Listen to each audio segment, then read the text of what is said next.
जय माता दी दोस्तों, कैसे हैं आप सभी। दोस्तों आज हम बात कर रहे हैं 5 और 6 सितंबर 2020 के मकर राशि फल की। जानते हैं कि सितंबर माह के ये 2 दिन आपके लिए कैसे रहेंगे। साथ ही बात करेंगे कि 5 सितंबर को संकष्टी चतुर्थी है, क्या इसका महत्व है, शुभ तिथि क्या रहेगी और इस दिन चंद्रोदय का क्या समय रहेगा, तो सभी पर चर्चा रहेगी। दोस्तों राशिफल जानने से पहले 5 और 6 सितंबर का पंचांग जान लेते हैं। पहले चर्चा करेंगे 5 सितंबर की। 5 सितंबर दिन शनिवार रहेगा, कृष्ण पक्ष की तृतीया तिथि रहेगी और तृतीया तिथि ये शाम 4:38 तक रहेगी। इसके बाद चतुर्थी तिथि प्रारंभ हो जाएगी। इस दिन गण योग और रेवती नक्षत्र है। अभिजीत मुहूर्त सुबह 11:54 से दोपहर 12:44 तक का है। राहु काल का समय सुबह 9:10 से 10:44 तक का रहेगा। बात करते हैं 6 सितंबर की। 6 सितंबर दिन रविवार है, कृष्ण पक्ष की चतुर्थी तिथि रहेगी। चतुर्थी तिथि ये शाम 7:06 तक रहेगी। इसके बाद अष्टमी तिथि प्रारंभ हो जाएगी। वृद्धि योग और अश्विनी नक्षत्र इस दिन बन रहा है।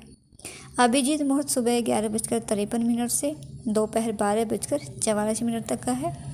राहु काल का समय शाम 5 बजे से लेकर 6:36 तक का रहेगा। बात करते हैं मकर राशि फल की।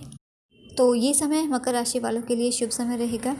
जो भी आपकी मानसिक परेशानियां थी वो सभी समाप्त होंगी, मानसिक शांति रहेगी, ऊर्जा से भरपूर रहोगे, काम में भी खूब मन आपका लगेगा और सभी काम आप तय समय पर पूरा करोगे। अचानक कोई शुभ समाचार या धन प्राप्त आपको हो सकता है इस दिन। आप इस दौरान नए उत्साह के साथ आगे बढ़ें, आपको सफलता मिलेगी। कार्यस्थल पर वातावरण आपके लिए अनुकूल रहेगा, लेकिन इस समय में भावुकता अधिक रहेगी, इसलिए महत्वपूर्ण निर्णय या बड़ा धन का निवेश माता की सलाह से या किसी अनुभवी व्यक्ति की सलाह लेकर ही आप करें, आपको लाभ रहेगा। अधिक खर्च करने से भी आपको इन 2 दिनों में बचना है, वरना ये आपकी आर्थिक परेशानी का कोई कारण बन सकता है। और बच्चों के साथ माता पिता मित्रवत बने रहें। माता पिता का बच्चों को मार्गदर्शन करना ये उनको सही राह पर ले जा सकता है, उन्हें अच्छी सफलता दिला सकता है। और इन 2 दिनों में आप किसी भी तरह का परिवर्तन बिल्कुल न करें। अगर आप अपनी नौकरी में, अपने व्यवसाय में कोई भी परिवर्तन करना चाहते हैं तो परिवर्तन के लिए ये 2 दिन आपके लिए अनुकूल नहीं कहा जा सकता। इस दौरान आपके घर के बड़े बुजुर्ग और आपके वरिष्ठ व्यक्तियों का सहयोग आपकी कई समस्याओं का हल निकालने में भी सहायता करेगा। इस समय आपको अपनी माता से सुख और सहयोग प्राप्त होगा, लेकिन माता की सेहत को लेकर आपको थोड़ी चिंता रह सकती है, तो अपनी माता की सेहत का विशेष ध्यान आपको रखना है।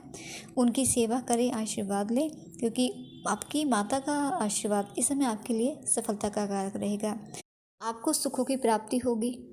अपनी सुख सुविधाओं पर आप पैसा खर्च करोगे, तो इसलिए यहाँ आपको अपने खर्चों पर नियंत्रण रखने की बहुत अधिक आवश्यकता रहेगी। इस दौरान आप व्यापार का विस्तार करने की भी योजना बनाओगे, जिससे आपको आगे चलकर उसमें अच्छा लाभ प्राप्त करने का मौका मिलेगा। पारिवारिक इस परिस्थितियों की बात करें तो परिवार के साथ आप खुशी भरे पल व्यतीत करोगे। वातावरण अनुकूल बना रहेगा, प्रेम और विश्वास बढ़ेगा। ध्यान और आध्यात्मिक मार्ग आपको चिंता से राहत दिलाएगा। आपकी चिंताएं कम होंगी, इसलिए धार्मिक कार्य में आप अपना मन अधिक लगाएं। प्रेम संबंधों के लिए समय आपके लिए उत्तम रहेगा। आगे बढ़ें, अपने मन की बात करें, आपको सफलता मिलेगी। जीवन साथी के साथ भी आपके संबंध मधुर और मजबूत रहेंगे। इस समय आपका बढ़ा हुआ आत्मविश्वास और आपका अच्छा प्रदर्शन आपको अच्छी सफलता दिलाएगा। बस आप अपने काम पर पूरा फोकस बनाकर रखें और इस बात पर बिल्कुल भी ध्यान न दें कि दूसरे क्या सोचेंगे, क्या कहेंगे। साथ ही इन 2 दिनों में आप किसी भी को भी अपनी सलाह भी बिल्कुल न दें, क्योंकि इससे भी गलतफहमियां बढ़ेंगी आपके लिए। साथ ही यहाँ आपको एक बात का विशेष ध्यान रखना है, क्योंकि भावुकता अधिक रहेगी, तो भावुकता के कारण थोड़ा विचारों में भी उतार चढ़ाव रह सकता है, जिससे आपके स्वभाव में कुछ बदलाव आ सकता है। आपके कुछ क्रोधी या कुछ आप गुस्से में रह सकते हैं, चिड़चिड़े रह सकते हैं, जिसके कारण आप किसी को कुछ अपशब्द बोल सकते हैं, कुछ आपकी बातें किसी को बुरी लग सकती हैं। तो इस बात का विशेष ध्यान आपको रखना है। बाकी स्थितियाँ आपके लिए सभी अच्छी हैं। उपाय की बात करें आपके लिए तो आप हनुमान जी की आराधना करें, हनुमान चालीसा का पाठ आप ज़रूर करें, माँ का आशीर्वाद लें, तो इससे आपके लिए शुभता रहेगी। दोस्तों बात करते हैं 5 सितंबर की कि 5 सितंबर को संकष्टी चतुर्थी है। संकष्टी चतुर्थी के दिन व्रत रखकर भगवान गणेश जी की पूजा अर्चना करना बहुत ही अधिक विशेष फलदायी माना जाता है। ऐसा माना जाता है कि जो व्यक्ति संकष्टी चतुर्थी के दिन भगवान गणेश जी की स्तुति करता है, उनकी पूजा अर्चना करता है पूरे विधि विधान से, उसे सभी प्रकार के कष्टों से मुक्ति मिल जाती है। जीवन में आने वाली बाधाओं को दूर करने में मदद मिलती है। वैसे तो प्रत्येक मास में 2 चतुर्थी पड़ती हैं। पूर्णिमा के बाद कृष्ण पक्ष पर आने वाली चतुर्थी को संकष्टी चतुर्थी कहते हैं और अमावस्या के बाद शुक्ल पक्ष को आने वाली चतुर्थी को विनायक चतुर्थी कहते हैं। और इस बार की संकष्टी चतुर्थी पर बहुत ही विशेष संयोग बन रहा है। वो ये है कि जैसा कि सभी जानते हैं कि पंचांग के अनुसार बात करें तो अश्विनी मास का प्रारंभ हो चुका है और इस बार अश्विनी मास में ही अधिक मास पड़ रहा है। चातुर्मास में अश्विनी मास का विशेष महत्व है। पितृपक्ष भी प्रारंभ हो चुके हैं जो अमावस्या तक है, 17 सितंबर तक रहेंगे। तो ये पूरा ही महीना धर्म कर्म के लिए बहुत ही विशेष है वैसे तो इसीलिए आप संकष्टी चतुर्थी के दिन भगवान गणेश जी की प्रिय चीज़ों का भोग लगाएं। इस दिन गणेश मंत्र का जाप भी करना बहुत ही उत्तम माना गया है। संकष्टी चतुर्थी के दिन सूर्योदय के समय से लेकर चंद्रमा उदय होने तक व्रत रखा जाता है। गणेश जी को प्रथम देव माना गया है, इसलिए किसी भी शुभ कार्य को आरंभ करने से पहले सबसे पहले गणेश जी की पूजा की जाती है। भगवान गणेश जी को विघ्नहर्ता, संकट मोचन के नाम से जाना जाता है। गणेश जी को बुद्धि और विवेक प्रदान करने वाला भी माना गया है, क्योंकि गणेश जी अपने भक्तों के सभी प्रकार के विघ्न यानी बाधाओं को दूर करते हैं, इसीलिए इन्हें विघ्नहर्ता कहा जाता है। जिन लोगों के जीवन में कोई कष्ट है उनके लिए संकष्टी चतुर्थी की पूजा बहुत ही विशेष परिणाम देने वाली है, क्योंकि संकष्टी का अर्थ ही है संकट को हरने वाली चतुर्थी। जो लोग संकष्टी चतुर्थी का व्रत रखते हैं तो उनके लिए क्या पूजा विधि रहेगी, पूजा विधि जान लेते हैं। तो संकष्टी चतुर्थी के दिन आप प्रातःकाल सूर्योदय से पहले उठ जाएं, स्नान आदि कर लें और साफ सुथरे वस्त्र पहन लें। इस दिन लाल रंग का वस्त्र धारण करना बहुत ही शुभ माना गया है।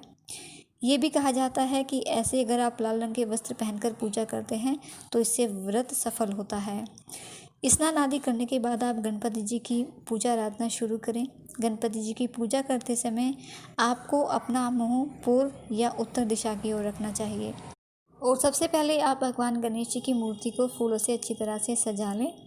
पूजा में आप तिल, गुड़, लड्डू, फूल, तांबे के कलश में पानी, धूप, चंदन और प्रसाद के तौर पर केला या नारियल रखें और ध्यान रहे कि पूजा के समय आप देवी दुर्गा की प्रतिमा या मूर्ति भी अपने पास ज़रूर रखें। ऐसा करना बहुत ही शुभ माना गया है। गणपति जी को रोली लगाएं, फूल और जल अर्पित करें। संकष्टी को भगवान गणपति जी को तिल के लड्डू और मोदक का भोग आप लगाएं। इसके बाद शाम के समय चांद निकलने से पहले आप गणपति जी की पूजा जरूर करें, आरती करें, उनकी संकष्टी व्रत कथा का पाठ भी ज़रूर करें। पूजा समाप्त होने के बाद प्रसाद बांटें। रात को चांद देखने के बाद व्रत खोला जाता है और इस प्रकार से संकष्टी चतुर्थी का व्रत पूर्ण होता है। तो चंद्रोदय का समय क्या है और शुभ तिथि क्या रहेगी ये भी जान लेते हैं। चतुर्थी तिथि का प्रारंभ 5 सितंबर को शाम 4:38 से होगा और चतुर्थी तिथि की जो समाप्ति होगी 6 सितंबर को रात्रि 7:06 पर होगी। तो क्योंकि संकष्टी चतुर्थी पर चंद्रोदय का बहुत ही विशेष महत्व है, चंद्र के दर्शन करने के बाद ही इस व्रत को पूर्ण किया जाता है उन्हें अर्घ्य देकर, तो इसीलिए चंद्रोदय होगा 5 सितंबर को चतुर्थी तिथि में, क्योंकि शाम के समय से शुरू हो रही है और चतुर्थी तिथि समाप्त हो जाएगी 7:06 पर 6 सितंबर को। तो चंद्रोदय 6 सितंबर में नहीं होगा, तो जो चंद्रोदय मिल रहा है वो 5 सितंबर को मिल रहा है, इसलिए 5 सितंबर को संकष्टी चतुर्थी की तिथि शुभ रहेगी और संकष्टी के दिन चंद्रोदय 8:38 पर होगा। तो दोस्तों ये थी जानकारी आपके लिए, आपके राशिफल की और संकष्टी चतुर्थी से जुड़ी कुछ जानकारियाँ। दोस्तों वीडियो अच्छा लगा है, जानकारी पसंद आई है तो वीडियो को लाइक और शेयर करना बिल्कुल नहीं भूलिएगा। आपका दिन शुभ रहे, माता रानी आपको और आपके परिवार को स्वस्थ रखे। इसी शुभकामना के साथ जय माता दी।